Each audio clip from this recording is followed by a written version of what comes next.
Alright, looks like we're live. Hopefully the Wi-Fi won't drop out on me. I still haven't run a cable out here. So yeah, hopefully that doesn't happen.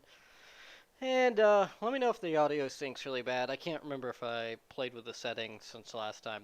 They may be messed up. So yeah, just comment in the chat if that's messed up. So let me just make sure the stream health is good, and then we can get started on tonight's live stream.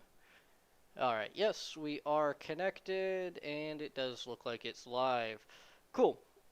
So tonight, what we're going to talk about is moving your project over from an Arduino to a STM32. Reasons why you might do that, like my reason for doing it is because the STM32 supports CAN bus at the silicon level, so I don't have to have two extra chips. I still have to have one extra chip. I need a CAN transceiver, but other than that, I'm good to go. I don't need the CAN module and the CAN transceiver. So that's why I moved this project over to a STM32. But there's other reasons. Maybe you're running out of memory, you have too much going on, and other stuff like that. So you may find yourself, just slightly limited by your Arduino Nano, and you don't want to go all the way up to an Arduino Mega. So then the next logical step would be to go to one of these STM32 blue pills. It's got a couple more I/O pins, so if you ran out of I/O pins, that'd be another thing. A con to doing this would be a little bit of learning curve, not much, just a tiny bit. Because we're in this one, we're gonna stay completely in the Arduino IDE because we're literally porting an Arduino project over. So instead of let's see, hopefully we didn't just lose connection here. My bit rate just jumped up.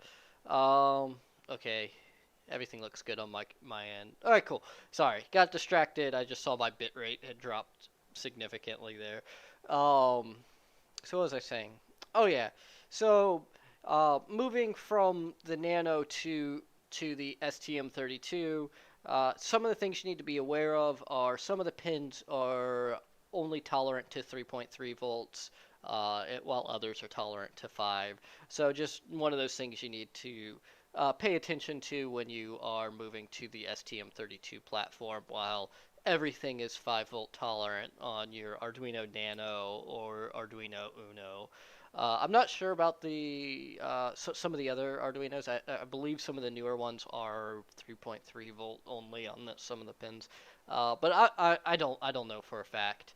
So yeah, so the reason why I'm porting my project over is it involves CAN bus, so I just wanted to move over. And we're not going to be moving our project from the Arduino IDE to like ARM embed. We're gonna just stick in there since we already wrote most of the project in this one, and we're gonna move it over. Even though really I hadn't written much of anything for this one, I just want to show in a video of how to take your project from one thing to the other. So let's get to the screen here and actually take a look at it. So let me switch this over.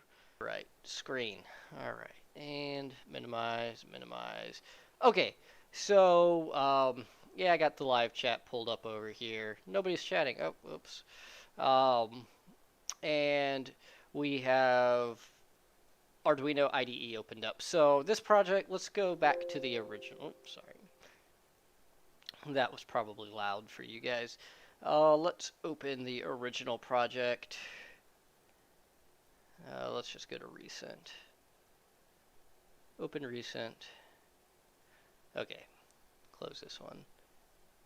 And this one is the CAN project there. All right, so what we're currently working, this is our Arduino project, and we need to port it over to the STM32. First, we need to make sure that we are supporting the STM32s because they're not supported by default on here. So the way you could tell if you successfully set it up is you'll go to board and you'll have like your Arduino AVR boards, and then you have your STM32 boards. And the way you set this up is first you have to go to your preferences and go on GitHub and get the URL for the stuff. So then you put your URL for the library in there. This is that way you can get additional libraries and board managers. Put that in there, set it up, and you are good to go. So now once you have your stuff set up, then you can get started. So first thing you got to be aware of is it, like I mentioned, some of your pins are only 3.3 volt tolerance. Make sure you're not putting any of your 5 volt stuff on there. Then the next thing, so like this project, I guess I actually saved over it on accident when I made the changes. So on the Arduino, these would have been pin 6, pin 7, pin 8, and pin 9. On your STM32s, they are going to be like PB6 or PA6. So if it's an analog pin, it's going to be PA, and if it is a digital pin, it's PB. So that's all you have to do, and you can tell because it'll say on your silk screen of your board there, it'll say pin PB. So like I got like P. Well, it doesn't say the P. It just says B1, B2, B3, or A1, A2, A3. Just add that P in front of there. And that's all you have to do to really change the script over. So let's just go through this and make sure that this one has everything already swapped. So we have that's going to be the stepper motor portions of it, and we have the LED. And are we initializing? So no, we missed one right here. So this one is again going to be PB6. And is that correct though? Because I think I moved that pin. Let's see here. Light. That is actually PB5, not 6. Alright. PB5. Okay, so that's all there was to switching this script over. If you remember from my previous live stream, sorry, I was making sure the stream health was good. I forgot I had screen share on. So yeah, if you remember from my previous live stream on this project, what it does is the Arduino sweeps back and forth the motor and turns on and off the light, and that's currently all what this is going to do. So we need to set up the STM32. I already have it in the breadboard, so let me move the camera down and we'll take a look at everything going on here and I'll explain it.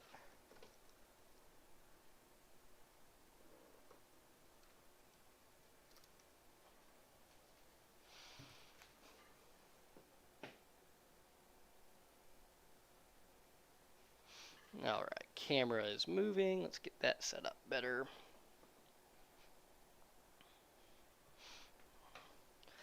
Okay, so this may look like a total mess at first, but it's really not that complicated. So what we have going on here is we have the STM32 right here. We have a FTDI 232RS, so that way we can program it. And then we have a CAN module, and then we have a motor driver module. So this is a DVR 8833.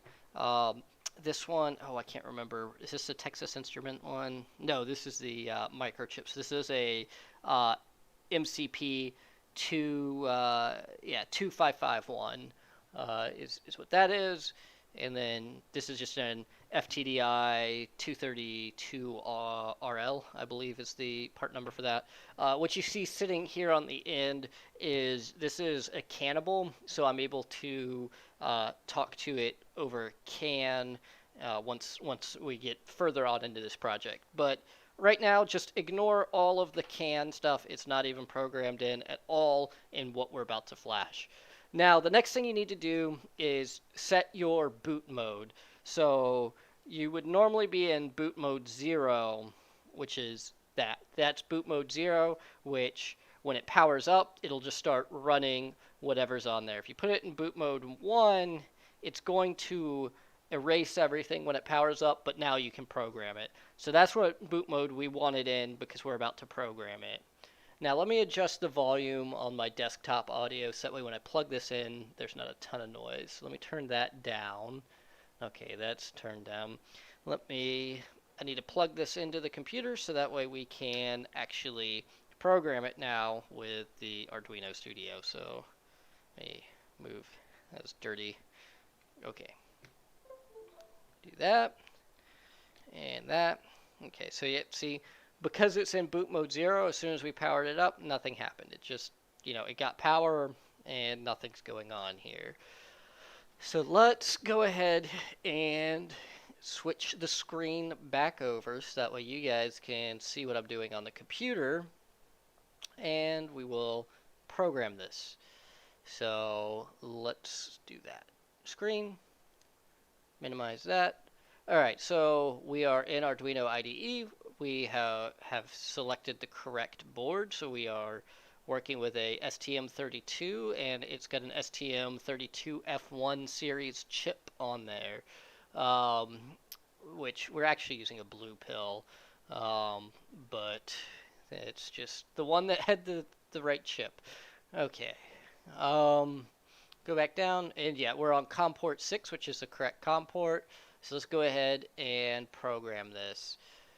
So program, what? Oh, upload.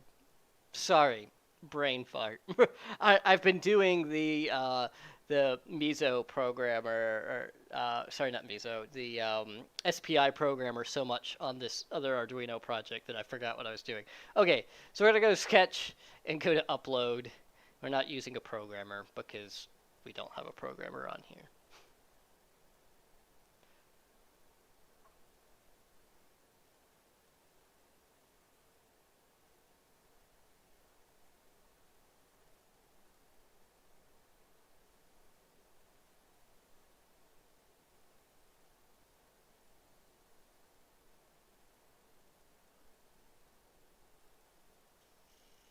All right, and there we go. Now it's running.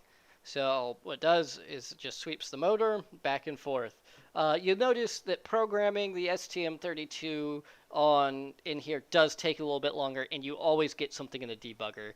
So let's take a look at what we got in the debugger just so we can take a look at it and know that, hey, this is what we want to see. This isn't something bad. So basically, it just goes through and lets you know, like, hey, programming the memory, erasing the memory, and then running the program and what address it is starting the program at.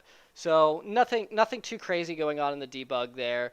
It's just, because when you're using an Arduino and you see red in the debug, something bad happened. Like you'll see like AVR dude, which is like it's not programming the thing at all. So that's definitely your first time programming something with an STM32 in the Arduino IDE. You're going to see that red at first, be like, oh my god, something went wrong, and then it starts running, and you're like, well, what went wrong? Nothing went wrong. It's just, just showing you what's going on there. So it just outputs a debug. Normally with the Arduino, you just see that, and that's it. You're running.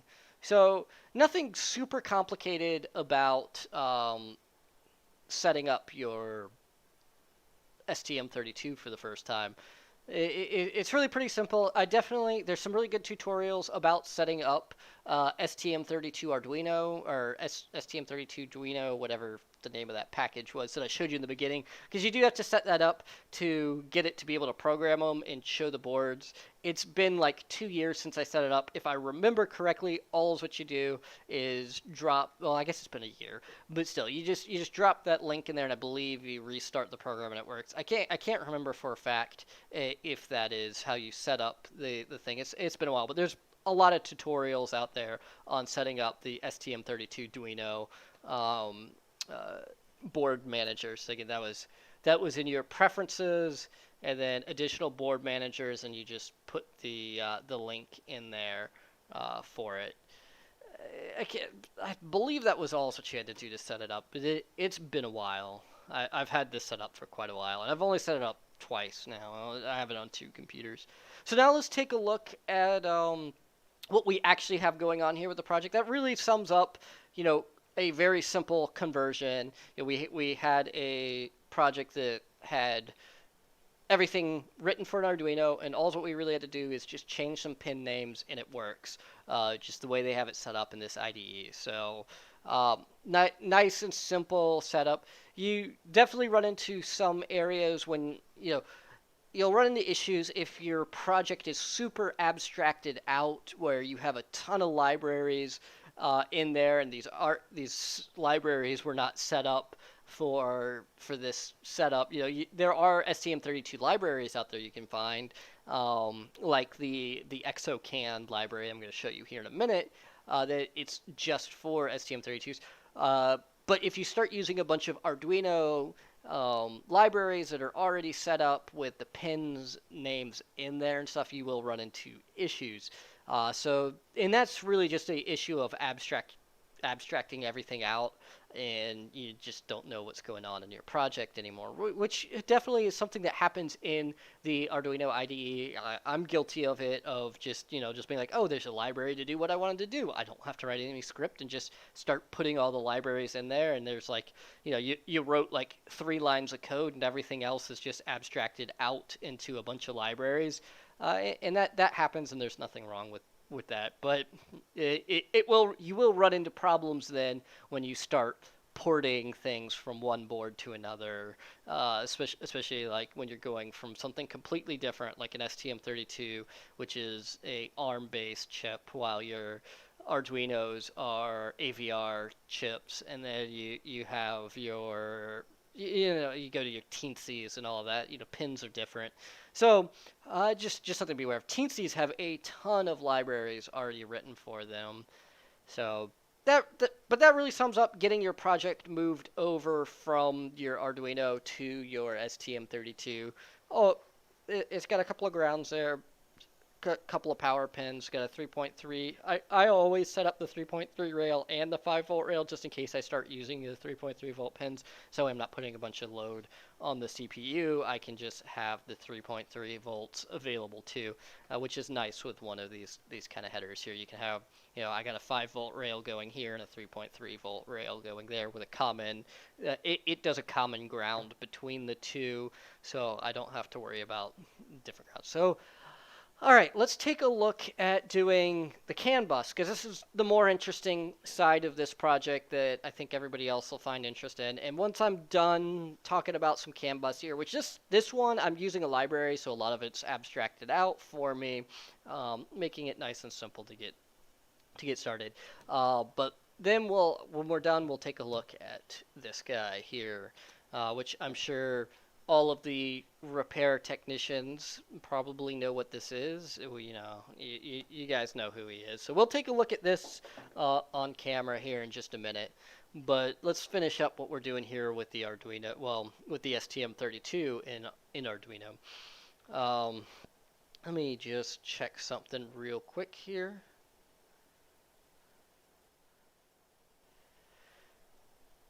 All right, I'm gonna just put the camera on me for a minute.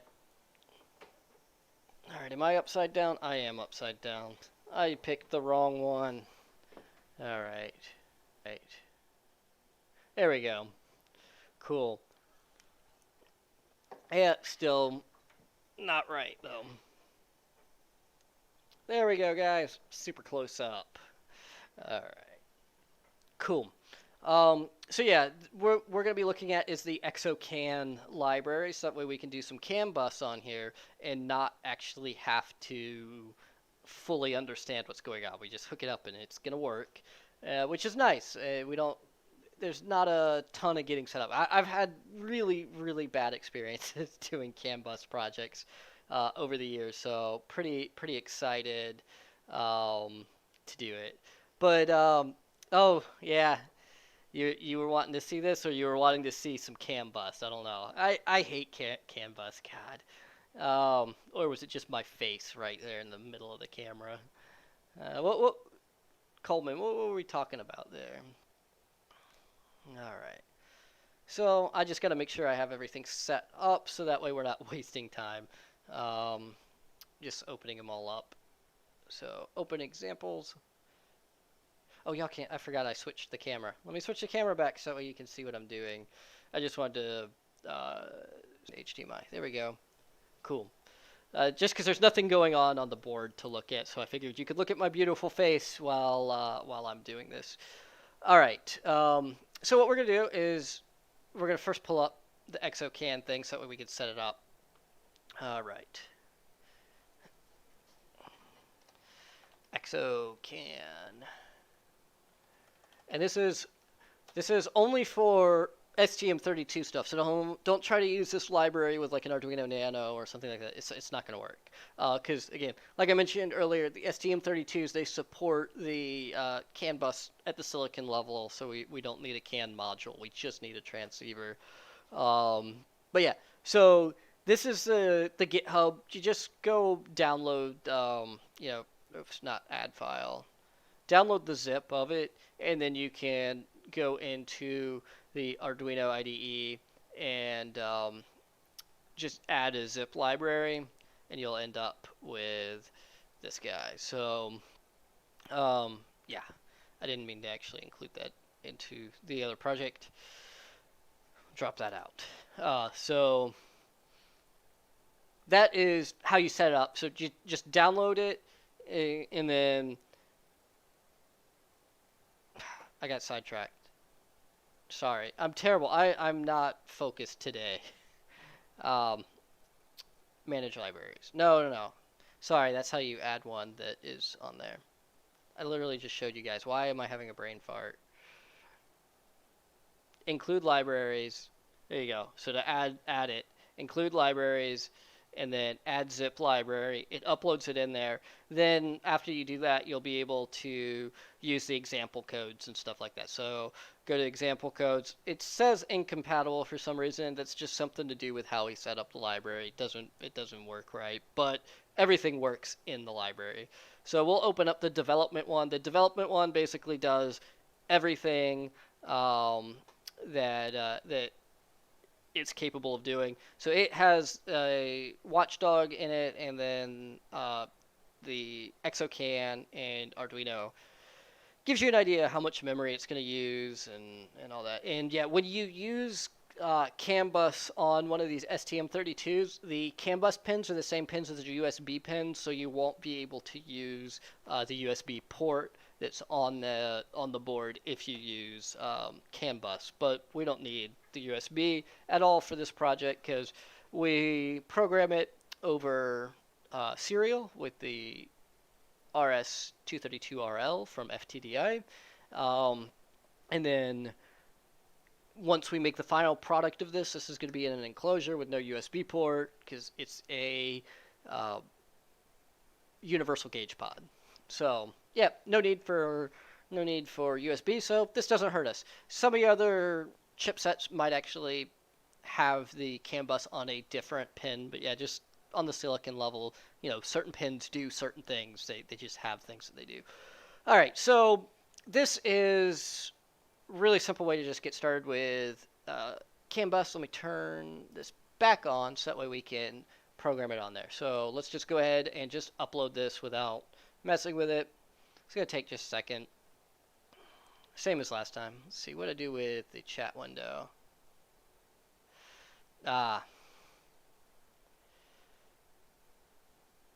Nothing new for you. Oh, so you... Oh, being late's nothing new for you. Yes, yeah, that is true. I was gonna say I didn't know you did STM32s, but yeah, never mind. That's I didn't think you did any of this kind of stuff. All right, so we have successfully programmed it. Let's go ahead and open up the serial monitor and see if it's running correctly. All right, so it is not running correctly, but we also don't have the other CAN module going here. So let's reboot this. And let's open up, what's it? CANtech. All right. No, not core. I think I want Cannibal. CANtech's the tool. Cannibal.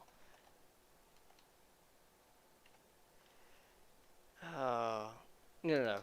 Yeah, Cantac's the right one. Downloads. Cantac. Cantac. Bin. I was in the wrong folder. There we go. Cool.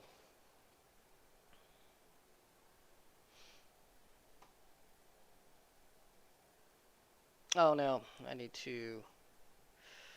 Oops. God. I'm just not on my game tonight. Okay. I powered it off and powered it back on while we were still in boot mode 1. Remember, if you're in boot mode 1, when you power it back on, it's going to erase it, so you have to program it again. So that was my bad. I meant to move it into boot mode 0 before resetting it. Alright, so let's upload this again.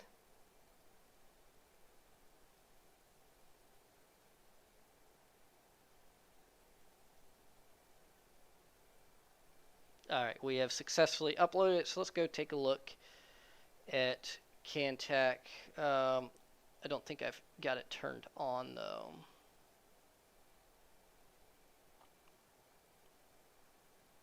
Well, let's see if it's running. I should have tested this beforehand, because I've only tested this once. It worked the one time I tried. Oops, wrong button.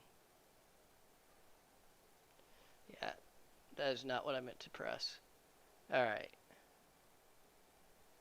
Serial monitor. It's probably saying that that is not empty.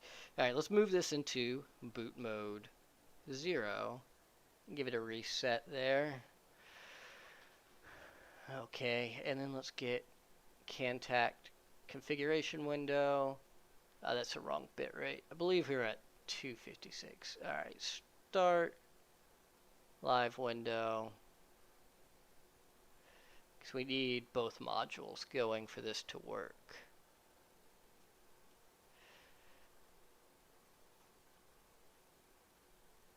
Yep, so it's transmitting.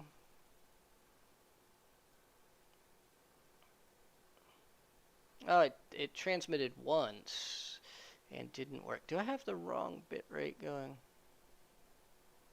Oh, I'm on the wrong COM port on here.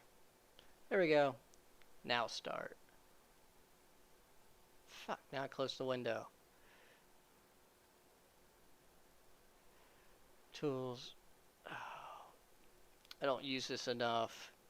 I really don't use this tool enough to remember. Alright, whatever. It's running. Let's go ahead and just transmit and see if the other guy received it. Alright, it is transmitting because this is running, and it received. It received 0000. So it's working. Cool. I closed the live window, so you're not seeing the Cantac, or the Cannibal. So Cannibal is the tool, Cantac is the software. But yeah, so the Cannibal, it's just a universal tool for doing CAN bus. It will not do GM LAN. I've tried so hard to make this thing do GM LAN. It won't work. So yeah, so now we have CAN bus working in here, and it does kind of a bunch of stuff in the code. We'll take a look at it though in just a second. So let's see here. Hey, what's up, Crazy Logic? All right. So yeah, so we have CAN bus working with a STM32. We're using somebody else's library. I didn't write any of the code here. And we verified that it's working with a Cannibal running Cantac. So much to remember there. Okay, so yeah, you have to have both of them to work. It won't work with just one thing. So it's a protocol. But let's go take a look at kind of what's going on here. I haven't really looked at the code yet a whole lot to see exactly what everything's doing. But we do have some stuff that we can look at. So let's first just go look at the traditional, like, hey, this is an Arduino, we're doing Arduino things.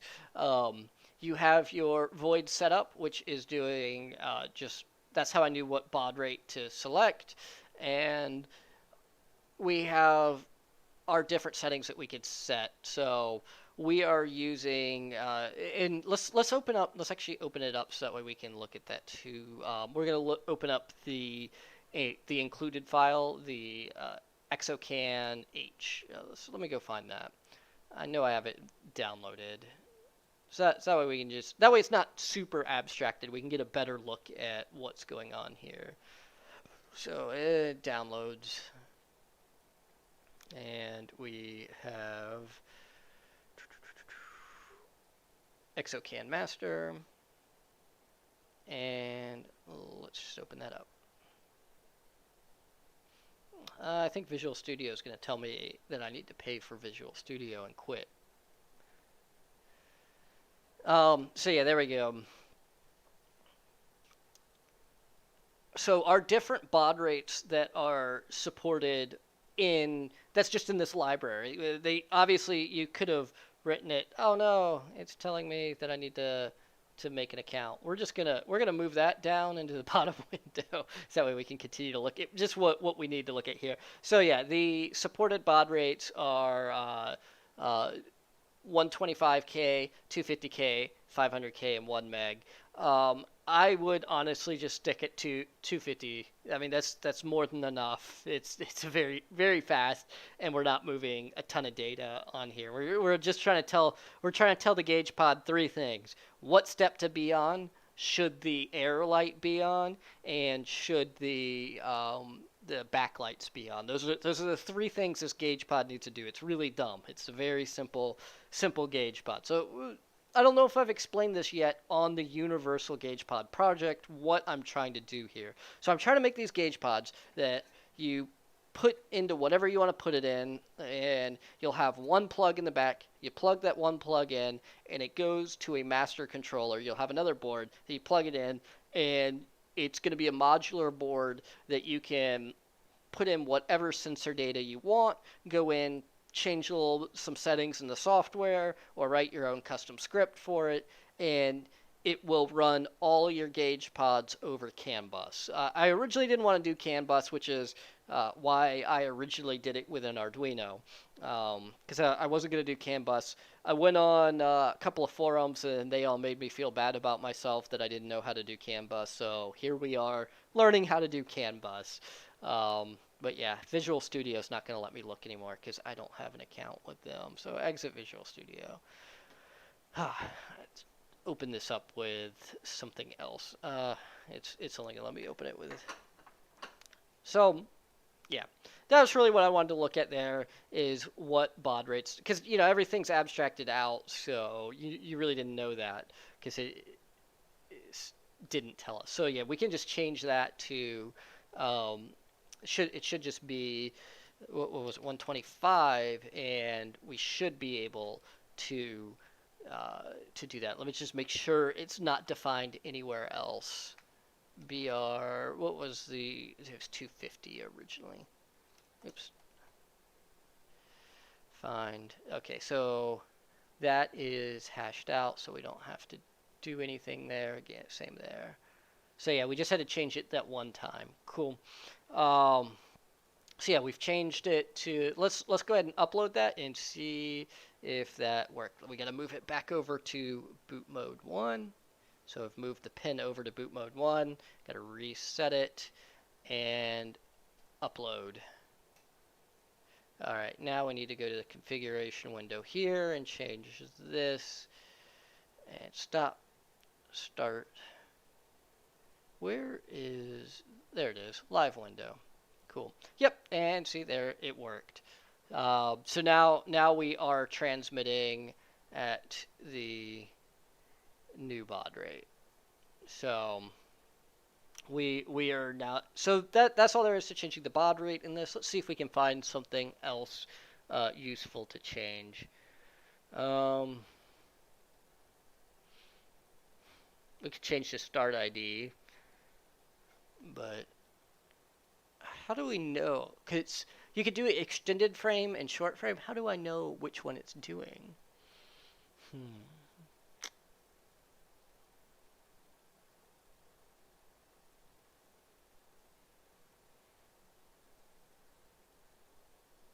Because again, I didn't write this script. This is just a library. I'm trying to figure out how this library works, so that way I can now then integrate it into the rest of this.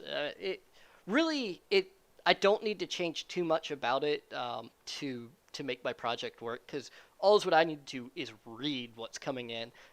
There's really no need for the gauge pod to talk back to the master, other than if we wanted to do like error checks and be like, hey, am I at the right position? You know, just like occasionally ask, like, hey, am I in the right position? Oh, I'm not. Okay, here's the correct position. Um, but there's really no need to do that because there's nothing else on this CAN bus. We can just keep sending out the frames of everything pretty constantly too. So I don't know. Just trying to learn here what exactly is going on in this exact library. But instead of boring you guys to death with me staring at this library and being like, oh, I don't understand what half of this is, we'll actually take a look at something more useful for you guys. I just wanted to show how to port a project over, and since we were already had the board busted out, I was playing with a CAN bus. So yeah, that's really enough of that, I think. Let's take a look at a new tool. So let me move the camera back down. It's not really my tool. I mean, it is my tool, but I didn't make it. All right. Move that. Move that. Move that. All right. Got them all out of the way. So here we have, how do you say that? Armorillo, I would guess. It's a place in Texas, right? Cluster repair. He is making these benchtop. What's the word I'm looking for? God, tonight is not my night. Here, let's get everything out. We got his business card. We have the power cable, and we have the plugs, and then the remote.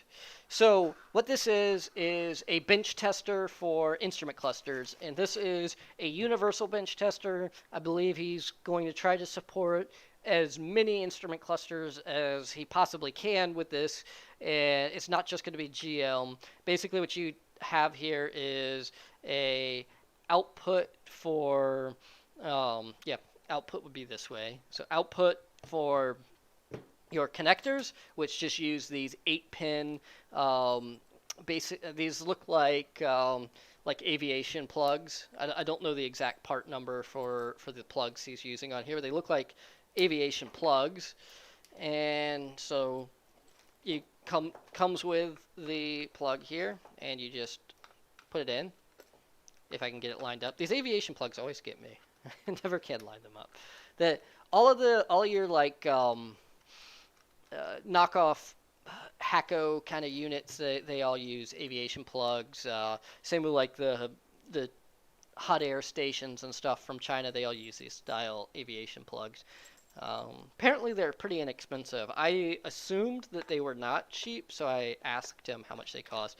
It's kind of what I'm doing here is helping make this a little different. So you got your plug-in for your OBD2 port, and then you have your plug-in for your instrument cluster, and it is just pinned with only the pins you need. These look like these are brand new connectors because you can get the connectors off of DigiKey and all that. Let me change the camera. There we go. That camera view makes a whole lot more sense for what we're doing right now. We don't need the computer screen. Okay, so yeah, we have the bench tester. It's got a switch for battery only and ignition only, and then it has a master switch on the back, and then we have a RCA plug, or not RCA, a barrel jack plug on the back. Open this up. Then we have our connector here. Lots of zip ties. That allows us to plug into our benchtop power supply with it. So let's plug this in. I haven't tested this, obviously. All right. And zoom it back out. Let's plug this in. And then we're going to take this apart. After we're done plugging it in, we're going to take it apart. Okay. Oh no, it's the opposite. The connectors on here are the opposite for my power supply. I'll just put them on upside down. There we go. I have to put them on facing upright. Okay, and now we can turn it on. Okay, 14.2 volts, and it's 14.3 on my power supply, so I need to adjust this. This is just going to be one of those universal things. Well, we'll take a look at it in just a second. We won't adjust it yet. All right, and yeah, so there you go. Business card, if you want one of these, he is selling them. There's his contact information if you want to call him up and buy one. I don't know the exact price, but I know it's going to be kind of the $300 range. You're not sure exactly everything that's going to be included in the final product here either. So yeah, we have a remote. Let's try that out. Okay, so it will turn it on. You don't have cool. So it does the battery. I assumed that the switch was wired into there, so to the master switch and not to that. So I figured if you did this, it would turn off the whole thing.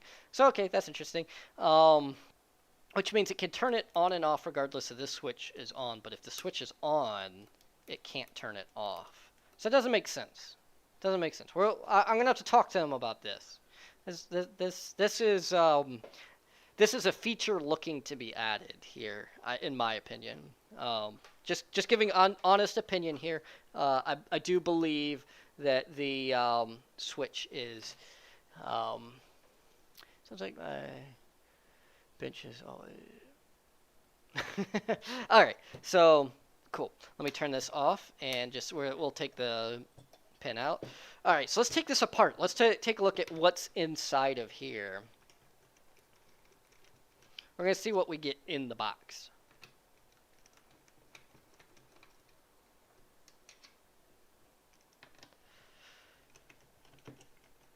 Oh, look, Jeff's in the chat, too. Missed that. Hello, Jeff. Thanks for joining me tonight. I still haven't done any edited videos. I wanted to do an edited video, but I've been too busy. So here we are doing a live stream. I'm just, like, taking a look at stuff that I should have been doing videos on by now.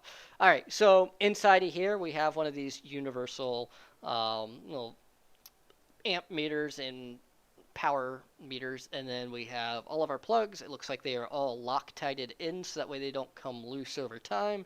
And then we have the little module for this guy. It's RF, so there's no hole for an IR light. We have the antenna and a little crystal oscillator with a little microcontroller on there, and a physical relay, not a solid state relay, which there's no need for a solid state. There's honestly, in my personal opinion, no need for any of this right here.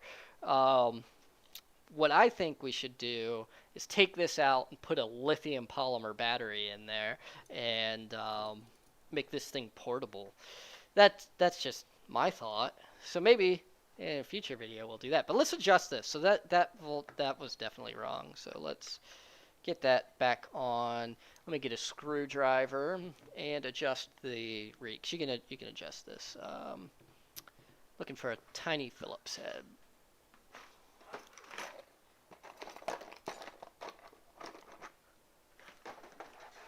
All right, so 4.2. Oh, I can't see while I'm doing it. Let me rotate it.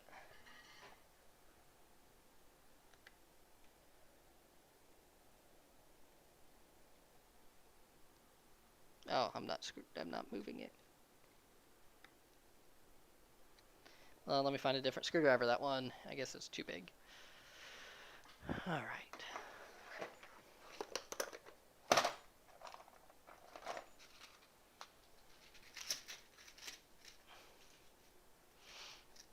So these things just have a little potentiometer on the back of them, so you can adjust them if you've never worked with one of these universal things.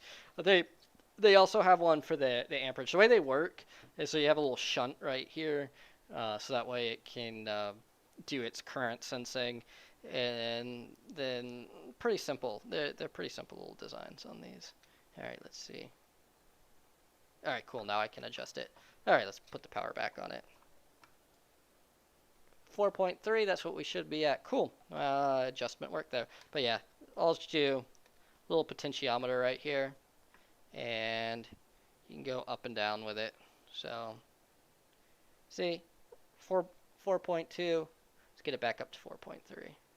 4.3. That's what we needed. Cool. So, yeah, just one little thing there. Definitely, before shipping out, tune the screen on there. Let's see what else we can do with this.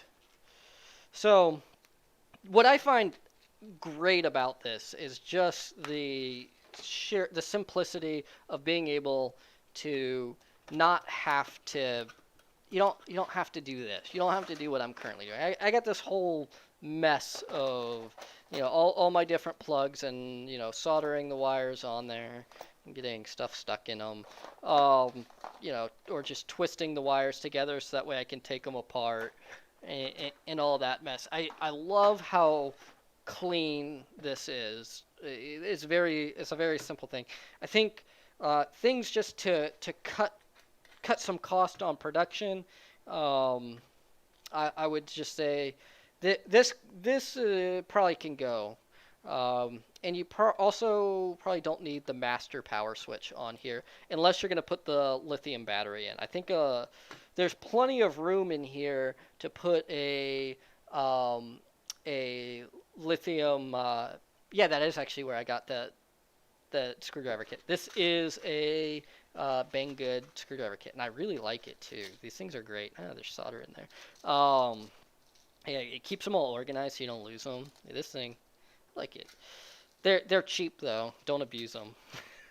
don't abuse them. They will strip out.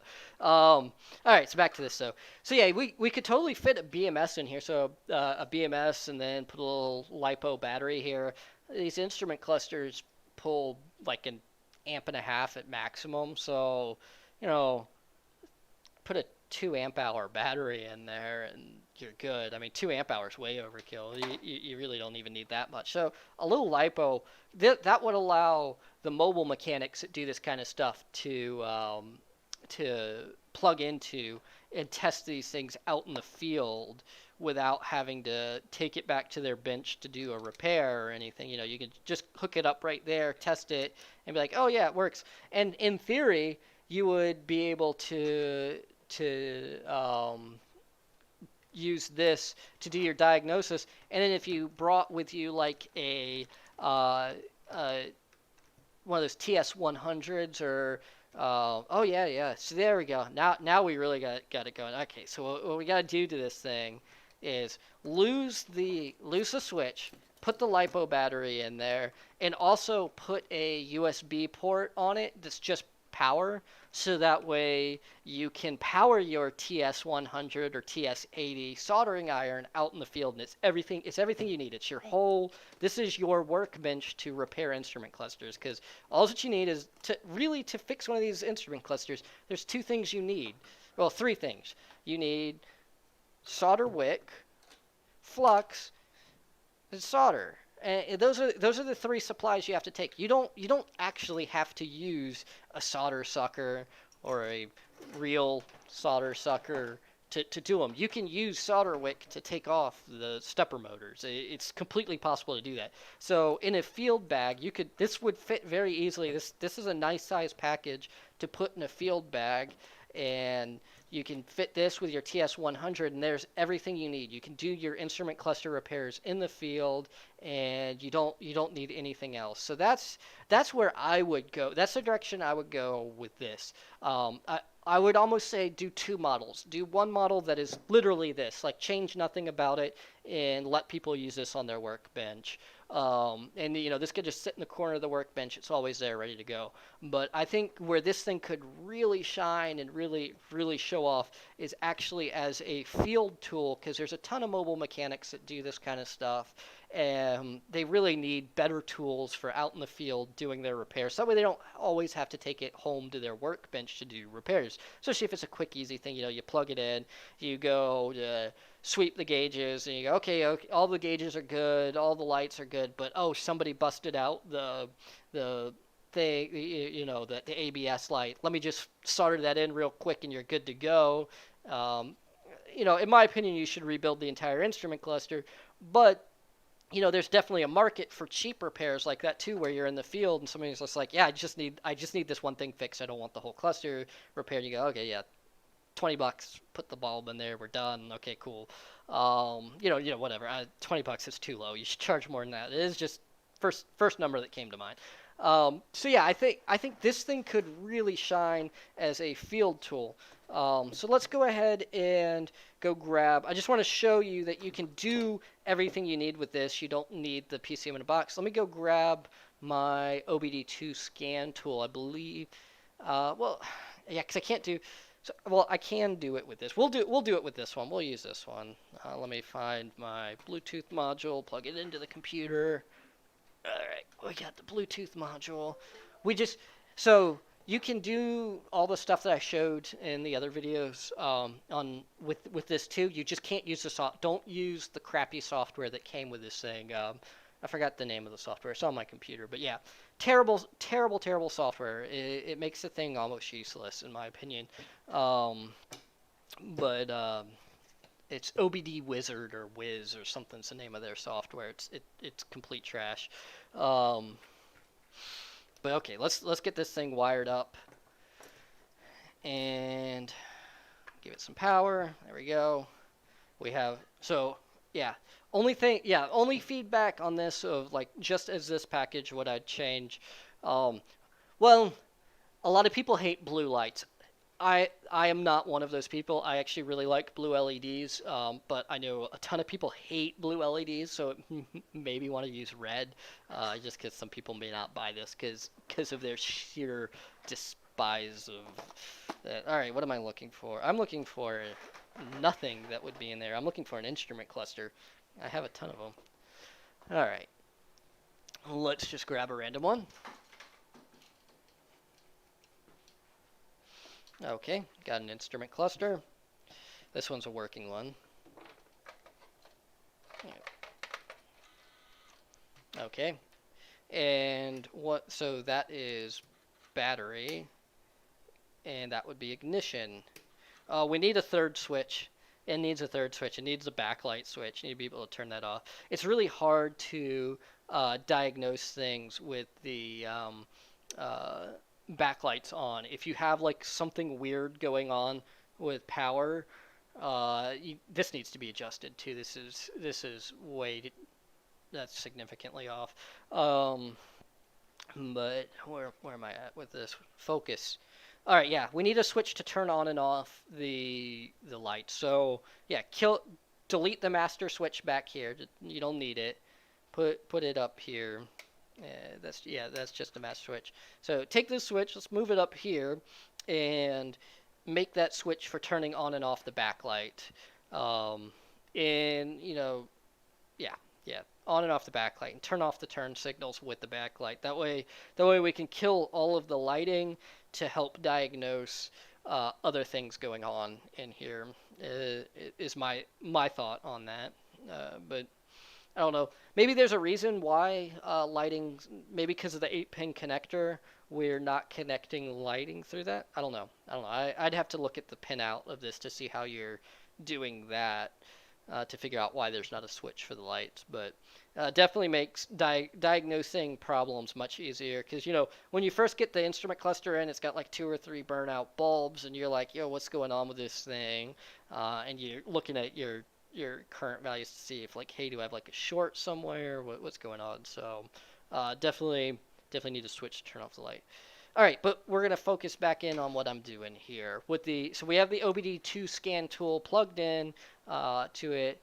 Let's go ahead and stick some needles on here so we can see stuff happening.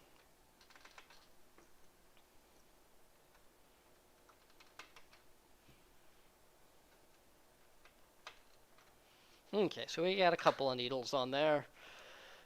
Let's go ahead and find, all right, I'm closing a bunch of windows that we don't need open anymore on the computer, and then I'll switch the screen over so that way you can see what I am doing. Nope. All right. Sorry, I have a ton of windows open. All right. And I need to look at my devices on the computer to see what pin it is. Device manager. ports. All right, so it's going to be 16, 17, 18, or 19. It's one of those. All right. Let's switch the screen over. Yep, that's the right one. Okay, so it's going to be one of these COM ports. Let's open up Kitty. We need Kitty open. And we're going to go do serial, and let's just guess that it's COM port 16. And script, we're going to browse. OBD2. So that script, I showed it in another video. I showed how to write the script. Basically, what it is going to sweep the gauges on here. So let's go ahead and just click. We need to replay and start. Okay, didn't work because we're not on the right COM port. Let's go back. Session. Let's try 19. It's normally either the first one or the last one. All right, and we're going to start.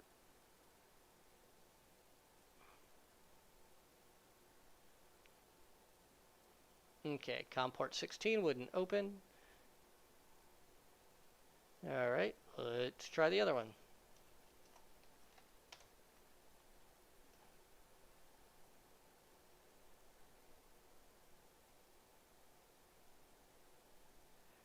There we go.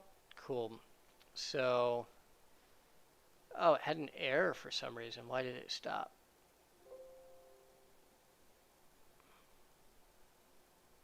There we go. We got all the lights to come on. What's going on with it? Why is it? Oh, I don't have any delay. I know what's going on.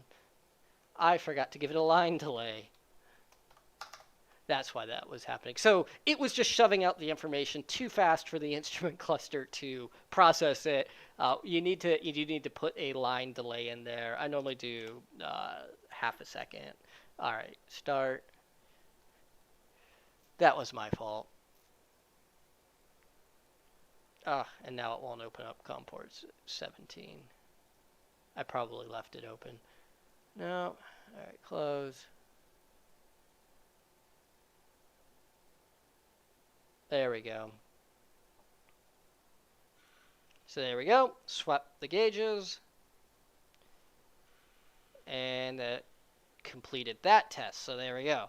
Able to sweep gauges and test them with the same thing. Yes, not convenient because it was super slow for me to do this, but totally could write a micro script that makes this way easier to do and go way faster.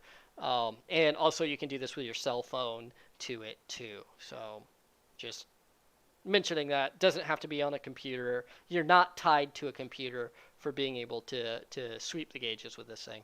So yeah, this able to sweep the gauges like you would with a Tech 2.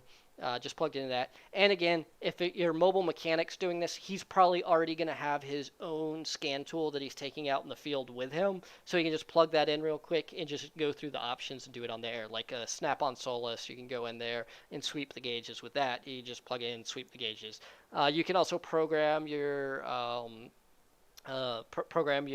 EEPROM through the OBD2 port and all of that. So this is a very powerful tool. So if we shove a lithium battery in here, we're pulling an amp. So I think you probably don't need more than an hour of power in there. So a 2 amp hour battery would be more than enough really to get people going. I mean, if we're going to power our soldering station, I'd have to look into it more to see what kind of LiPo battery people normally use with those. I'm sure they're just using those little RC helicopter batteries in there. So yeah, definitely there's a ton of potential to make this a excellent field tool. And I think if you put the battery in here to let you use this as a field tool, it would definitely make it worth that price point. So yeah, I think this is a good product. My review on it is I think this thing's useful. I think it's good to go. I do like that the OBD2 port is also replaceable on here because, this this works great for GM stuff because this wiring is for the J850 stuff, useful for us. But a Honda that's not going to work for, or something else that's got a different one. Your newer cars that have the CAN bus instead, it's a different pinout at your OBD2 port. So yeah, you need to be able to change out your OBD2 port. That is a good thing that was not overlooked, because my initial thought was, why would you make that removable? And I was like, oh yeah, not everything has the same OBD2 port. So I would have stuck it on there and got it out to people like, yo, I want to be able to change out the OBD2 port. So yeah, definitely a good call there. I really like the wrap that he's using on there. It has definitely a high quality feel to all of the connectors and plugs on here. Definitely need to work on getting your own injection mold made for this, though, so that way you're not having to drill this out. So tooling, you're generally looking at $500 to $1,000 just to get the die made to be able to injection mold your stuff. This one's going to take 2 dies because you have the lid and the base to it. So it's going to be a 2-part mold that you're dealing with. So you're going to have to pay whatever your tooling fee is. You're going to be looking at it twice for doing that.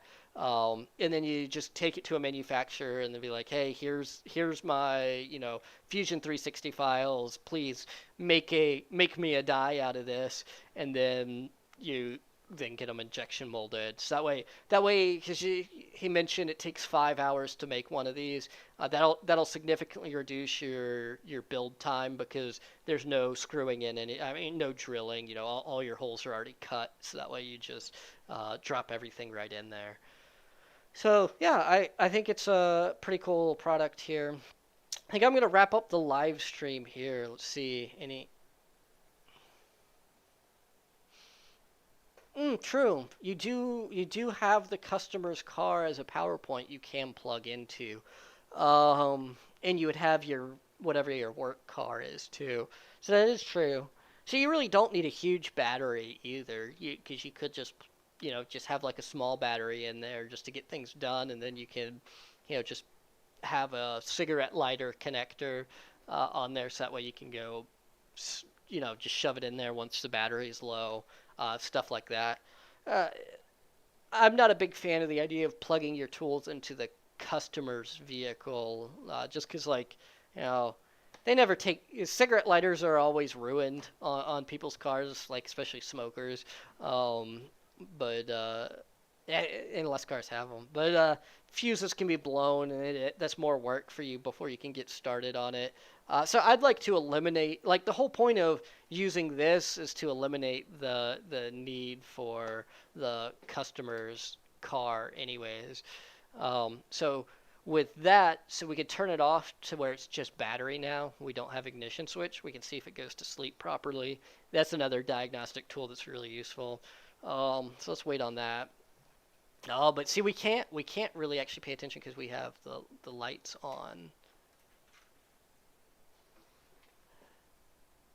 Yeah, because that's battery. Ignition also turns on the light, so we really can't tell if it's going to sleep properly, because the sleep is like a super tiny amount. We'll see. We'll see if we can at least see it get to sleep with that. I don't know if we can. What was I saying? Yeah. So yeah, you have the cigarette lighter in the customer's car, but what if their lighter's not working? So you definitely want to have the battery, but yes, the lighter is a plug-in point for you to at least run your TS100 or TS80. If you don't know what I'm talking about, TS80 or TS100 are these little soldering irons that plug into USB ports, and they're very useful for in the field kind of work, especially if you start throwing a little LiPo battery on it, so you don't have to plug in anywhere. You can bring those cell phone chargers battery packs and run them off of those. If you were to run this off of, you could actually make this where it runs off of that, but those output 5 volts, so you would need a 5 volt to 13 volt boost converter in there. Be kind of an inefficient way of doing it, but definitely a possibility. Then you don't actually have to integrate your own battery. You just have a USB port, so you plug in whatever you want in there. But yeah, the remote control, I don't see the need for it. I definitely don't see the purpose of the remote control, especially this remote control only controls this switch on here. And if I have the switch on, let me check it. Let me just make sure I'm not crazy. Where did I put the remote? That was something I meant to check. If I turn it off, yeah, so turning it on and off. If I have the switch manually on, the remote control doesn't do anything. So I have to turn off the switch and then.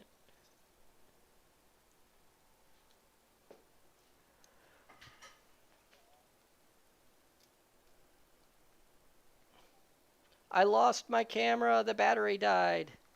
I apparently did not charge my camera in advance. All right, well, that's the end of the video, guys. All right, let me. Oh, yeah, that's the end of the video. My camera died on us, apparently. Oh, well. I'll see you guys in the next one. I guess it didn't charge. My bad.